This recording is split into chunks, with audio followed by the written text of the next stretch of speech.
Curses have etched their place in cultural narratives, from superstitions like Friday the 13th to something as common as a cat crossing your path. Yet there exists an intriguing tale that combines sports fervor and ill fated corporate affiliations. The uncanny jinx woven around the Indian cricket team and its sponsors. Unlike the ordinary pendulum of on field performances, this jinx takes an unconventional route, intertwining the destiny of sponsors with the cricket team's trajectory. Imagine the fate of the team whose cleanest sponsor till date is, ironically, a tobacco company. Let's look at the case of Wills, the first sponsor of India's men's cricket jersey in the early 1990s following liberalization.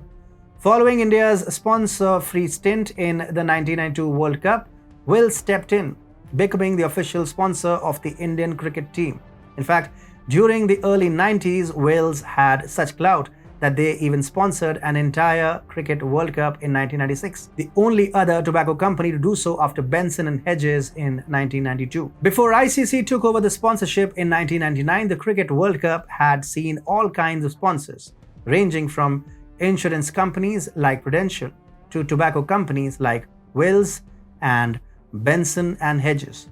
When surrogate advertising rules became stricter, Wills had to end its association even though they offered genuine clothing and numerous retail stores. Oddly enough, this sponsor remained largely untarnished throughout their time with the team.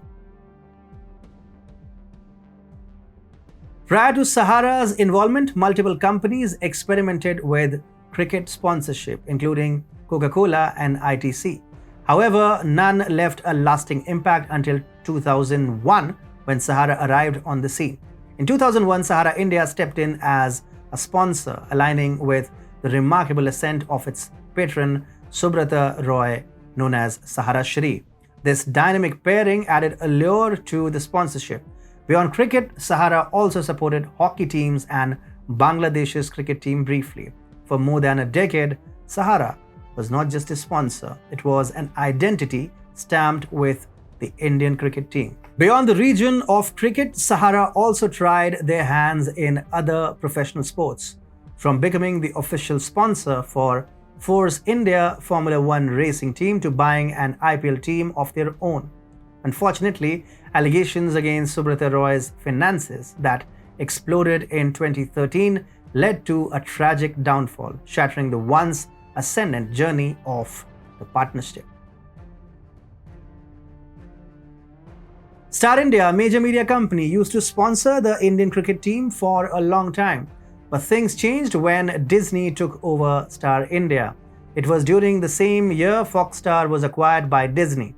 After that, Star India no longer had the rights to broadcast the Indian Premier League independently. This affected Star's finances and its sponsorship of the Indian cricket team. The arrival of Jio in the streaming league only made matters worse. Currently, Disney is thinking of selling Star India permanently. China also ventured into Indian sports. Li Ning supported our Olympic team. Vivo sponsored IPL, and Oppo, a Chinese smartphone maker, became the official sponsor of the Indian cricket team in an agreement with the BCCI. Yet, with growing India-China tensions, the Indian government restricted Chinese companies like Oppo. In fact, there were talks of reviving Oppo's sponsorship, but all died down after the infamous Galwan clashes with China. Consequently, Oppo's former prominence has waned, highlighting the impact of geopolitical relations on sports sponsorships. In 2019, the edtech firm BYJUs took over from Oppo through a $35 million deal. The trajectory of BYJUs and Sahara has been more or less the same if you look at it closely in context of the Indian cricket team sponsorship. However, like Sahara, even BYJUs couldn't sustain for long. In fact, its downfall was steeper and more tragic than that of Sahara. While financial constraints may be a valid reason for layoffs, it raises eyebrows when a company allocates substantial sums, estimated at $5 to $7 million annually, towards signing Lionel Messi as the brand ambassador for its social impact arm, Education for All.